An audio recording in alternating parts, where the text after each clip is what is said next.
Craig woke, slowly opening his eyes and shutting them again. This was not his dorm room in Walker Tower at the University of Oklahoma. This room was gray and plain, without furniture or any distinguishing features. He tried to shake off the feeling, but did not want to be awake yet. He opened one eye and saw a bold, broad orange stripe going around the room and a chest of drawers that had not been there before. A dream. He turned over to go back to sleep and found himself facing a large picture of space. It looked three-dimensional, with the blackness of space against incredibly bright points of light for the stars. Then he moved closer and saw the Earth wheeling slowly into view, with brilliant blues of the ocean, stark whiteness of clouds, and the browns and greens of the land. He voiced his thoughts to the empty room. "Wow, that is one bad video." A voice from nowhere replied, "Welcome, Captain." Craig spun out of the bed onto a rubbery-feeling pale yellow floor. He could see the room was now fully furnished, complete with modernistic entertainment center with a 40-inch television and really cool-looking speakers with all of the amps, CD players, VCRs, the works. He did not see people. "Who's there?" The disembodied voice came from nowhere and everywhere. "Welcome, Captain Craig Decker. We have work to do." "So who are you, where am I, and what's this captain stuff?" "Captain, I am the ship speaking. There is no one else here, and you are my new captain." "Yeah, right," Craig said almost under his breath. "You are Captain Craig Decker. When you went to sleep last night, you were a sophomore at the University of Oklahoma, Norman, Oklahoma. You are now my captain and only crew. You are now on a star ship 22,000 miles from Earth in stationary orbit." "Okay, cool dream. Guess I will just play along and stay asleep a while longer and see where this dream goes. Would you care for a short tour of your new home? Am I a prisoner here?"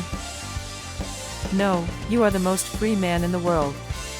I will explain." A door slid, opening silently and quickly, revealing the entrance to an elaborate library, dining room combination. Craig automatically walked through the opening in the wall. There was no evidence of the door, but he had seen a solid wall there a moment before and then seen movement that must have been the door. The library was a large room 25 feet long, 20 feet wide. The walls were filled with leather-bound books from floor to ceiling, with rolling stairs to the top shelves.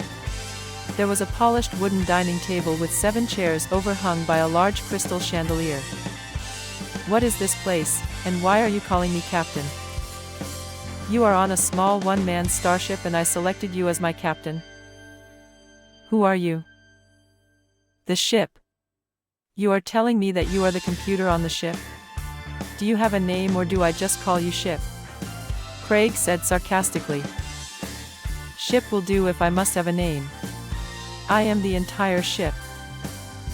Craig had gone on through the dining room library and was now in a living room area. It was furnished with a wall-sized television and entertainment system, with a sunken lounge area with cushions and pillows large enough for several people to lounge and watch television. The wall was rounded such that curtains covered nearly 50% of the wall space. "Why did you say you selected me as your captain?" "I have been selecting my captains for the past 10,000 years. My programming and now your mission is to raise the level of science on Earth in order to escape the Earth." "Why do you say escape the Earth? Why would I want to escape Earth? There is an asteroid storm headed toward Earth that will destroy all life on Earth. You must raise science to the level for mankind to escape to other planets." "Slow down. I have several problems with that. 1. Mankind is a long ways from being able to travel between the planets. 2. There are no planets in our solar system capable of supporting life." "Wrong on both counts. 1. Mankind has already sent out probes to the other planets. Wernher von Braun already designed habitats for Mars, and Mars could sustain life for a few years with enough supplies. 2. You are limiting your planets to this solar system. Now you are saying that there are other solar systems capable of supporting life and that we could get to them.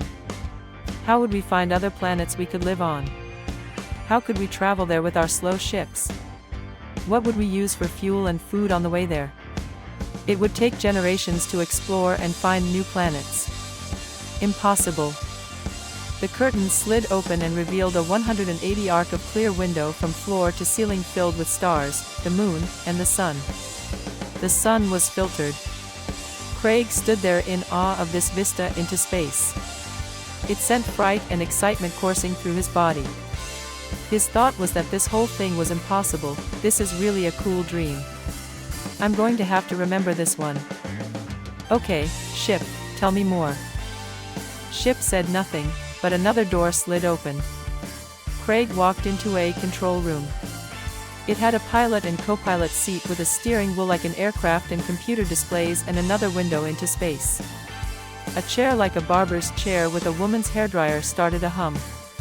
It got Craig's attention because except for his and Ship's voices there had been total silence. Ship ordered, "Sit and learn." Craig sat. Is this a dream? I guess I don't have much choice. He sat and the hairdryer came down over his head. Craig heard, saw, felt, the true knowledge. It was not in pictures or words. It was embedded in his psyche. Not brainwashing, but truth being imprinted on his mind. You are the last captain of Ship. Your predecessors included Aristotle, Pythagoras, Archimedes, Galileo, Nostradamus, Pasteur, Franklin, Edison, Tesla, Einstein, and von Braun. Some were captains for their entire productive lifetime. Some voluntarily retired, some died of old age, still productive up until their death. Other captains had to be barred from the ship, by the ship, because they lost the sense of mission and used their knowledge just to get rich or famous. Hitler got power hungry and thought he could control the world. Ship was left behind by the Atlanteans when Earth had once before been hit by the same asteroid storm. Earth crossed the same orbit as the asteroid storm every 10,000 years. The last time, Earth was only hit by the fringe of the storm, but Atlantis became a smoking hole in the Earth when struck by a relatively small asteroid. When Atlantis died, the single power source for the world economy died. The airships crashed to the ground, machinery stopped, and lights died around the world. The air was turned to acid. The iron instruments rusted away thousands of years ago. This time the asteroid storm will take Earth head-on. Tens of thousands of Atlanteans,